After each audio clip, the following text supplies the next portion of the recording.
am refusing to save my brother's life because he stole my college fund. This is the most controversial decision I have ever made, but I cannot bring myself to help a thief. 10 years ago, my brother found the password to my educational trust and gambled away every single cent of it. I had to drop out of my dream university and work 3 manual labor jobs just to survive. He never apologized, and my parents actually forced me to forgive him for the sake of family peace and unity. Now, he has total kidney failure, and I am the only person in the entire family who is a match. They are begging me to undergo major surgery to give him one of my organs so he can live. I looked him in the eye at the hospital and reminded him of the $60,000 he stole.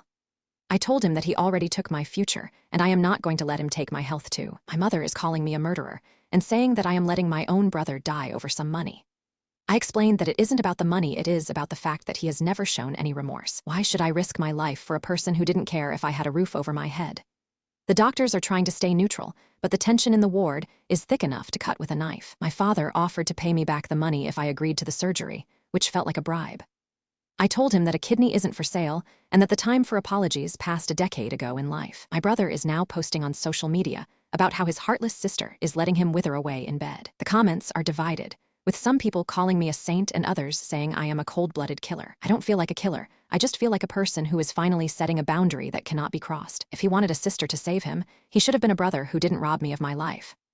I am keeping both of my kidneys, and he can stay on the transplant list like everyone else in the world. I have left the state, and I am not taking any more calls from my family until this is over. They chose his addiction over my education, so now they can choose to live with the consequences of his actions.